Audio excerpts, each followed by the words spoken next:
Hope you guys are doing well and hope your preparation is also going well.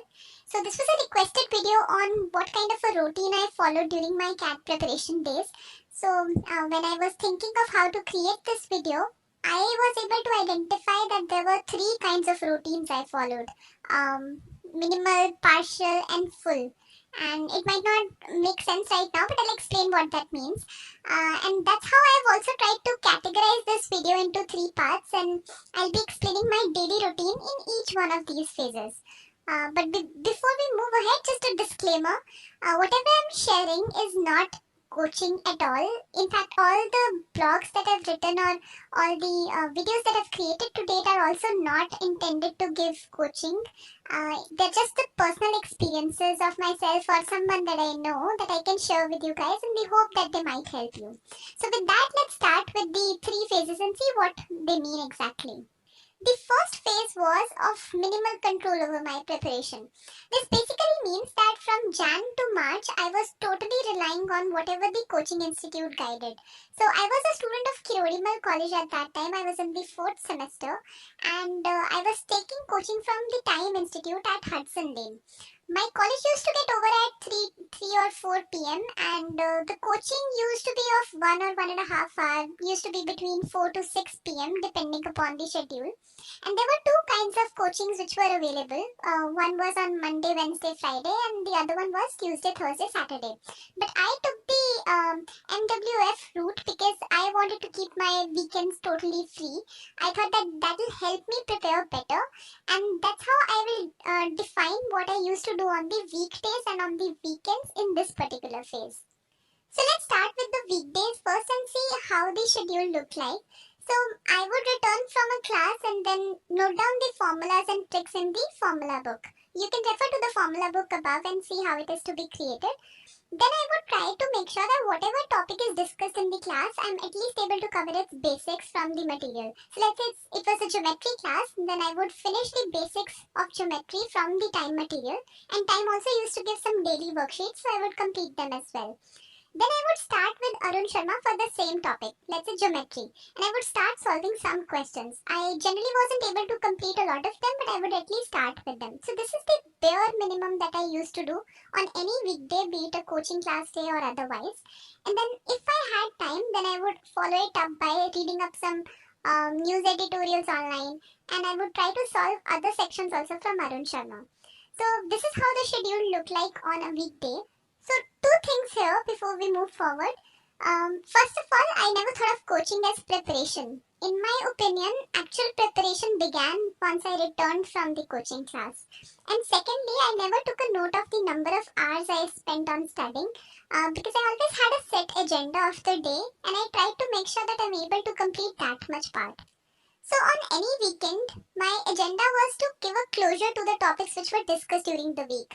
So I would revise the formula book, including the topics which were discussed. I would finish off Arun Sharma and all the pending questions for those topics. Like I mentioned, I would start off with geometry during a weekday, but if I wasn't able to finish it, then I would take it up on a weekend.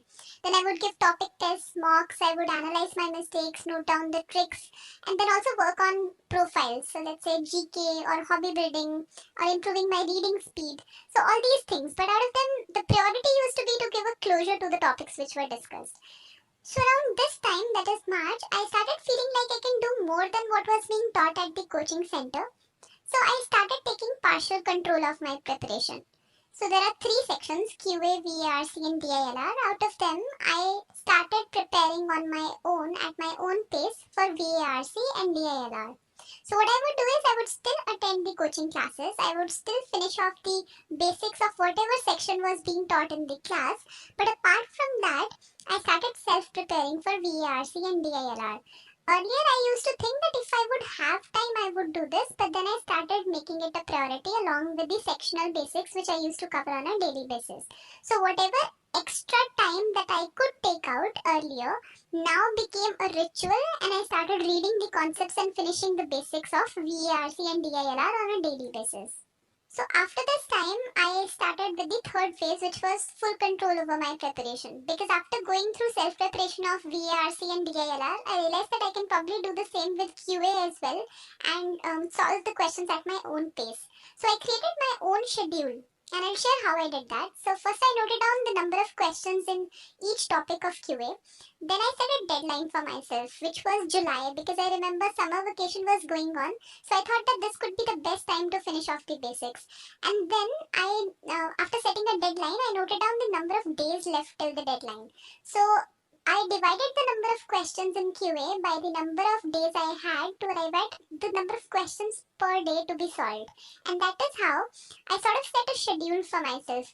40 to 50 QA questions every day, 4 to 5 RCs, and 7 to 8 DILR sets. So this is what I remember I used to do on a daily basis around this time, which was around July. During this time, I was also attending the coaching classes. I wouldn't say I stopped attending them, but I changed my outlook towards them. I looked at them as if they were a source of learning the concepts and also acted as a source of revision because I might have already covered that on my own. So this is how I used to monitor my preparation during the full control phase. And if I had to summarize whatever we've discussed till now, so in the entire preparation journey, I had three kinds of daily routines. One with minimal control over preparation when I relied on coaching, then partial control when I took charge of two of the sections, and then full control when I tried to manage the pace of all the sections on my own and created a schedule for them. Then on the weekdays, I used to have a default section which was discussed in the coaching class, and I would try to make sure that I finish off the basics for it. I would also note down the questions and the tricks in the formula book if needed. And if I had extra time, then I would take up extra things like other sections. On weekends, I would make sure that I finish off whatever was pending for that particular week, and I would also take up additional sections or additional topics and work on my profile as well. I will also share with you some links in the description and a suggested video which shows the stages of CAT preparation. I think it will help you. So this was all from my side. If you have any queries, please put them down in the comments below.